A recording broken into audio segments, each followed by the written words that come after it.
commence du coup ce petit live avec du coup toutes les annonces d'Apple. Donc pour répéter, il y a eu la keynote donc à 19h et on a toutes les annonces d'Apple, notamment donc les 3 plus grosses annonces si on compte pas bien sûr le nouveau processeur. Alors on commence du coup avec le Mac Studio et le Studio Display.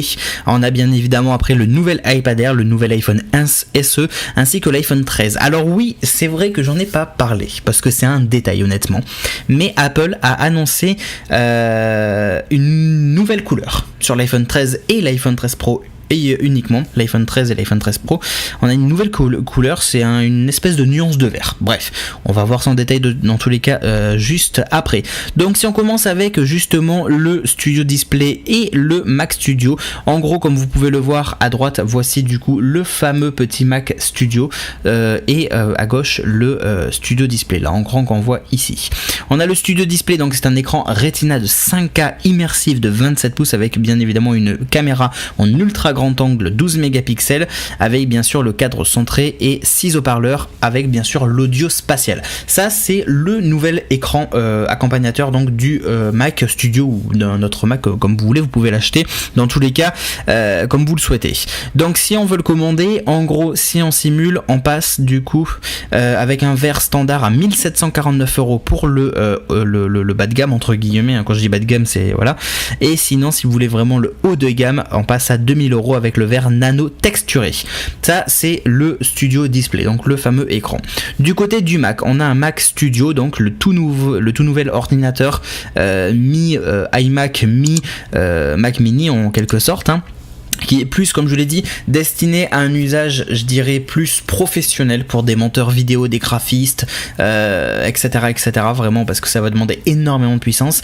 On a vraiment des puissances d'ailleurs énormes, hein. On a une puce Apple M1 Max, ou alors, si on veut, on peut très bien l'acheter avec la puce M1 Ultra. Donc ça, c'est la nouvelle puce qui a été présentée justement ce soir, avec un design beaucoup plus compact et beaucoup plus de connectivité.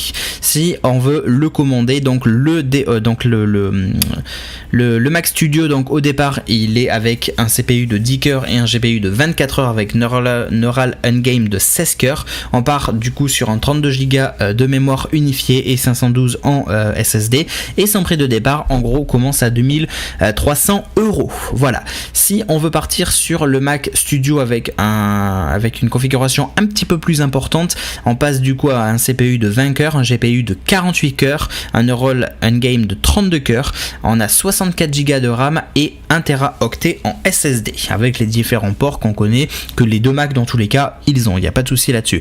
Faut savoir que ces deux nouveaux Mac c'est vraiment des grosses fusées, je le dis chaque année quand il y a un nouveau Mac, mais pour le coup ça porte bien son nom, ce sont des fusées, d'accord, que ce soit le premier avec la config de base ou le deuxième, dans tous les cas ce sont des fusées, parce qu'avoir 32 Go de RAM avec un CPU et un GPU et un Neural Engine de cette taille, c'est énormissime.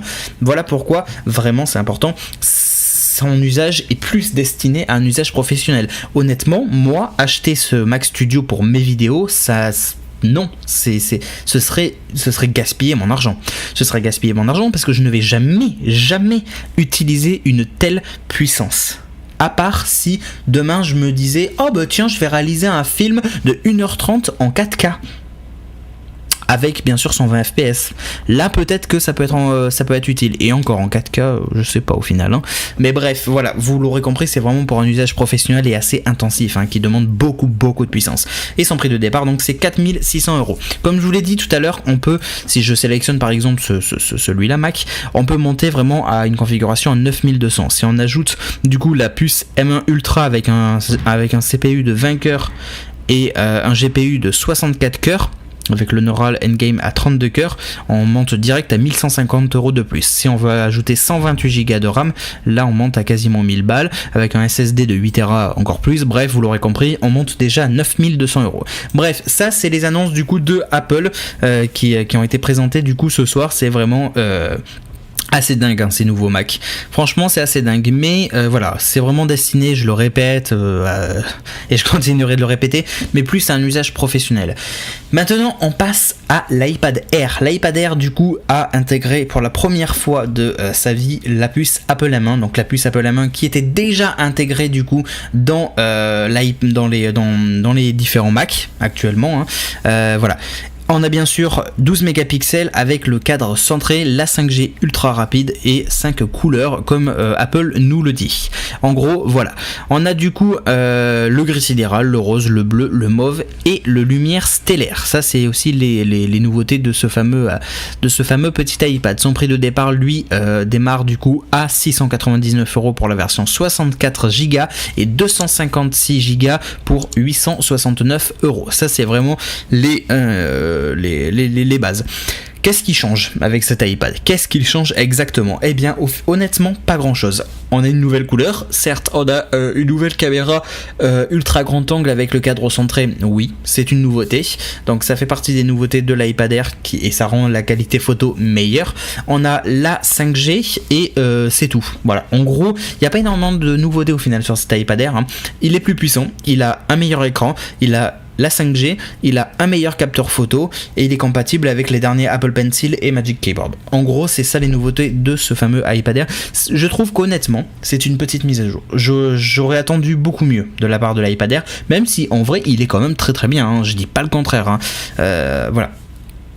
Mais c'est vrai que bon, ça aurait pu être un petit peu mieux.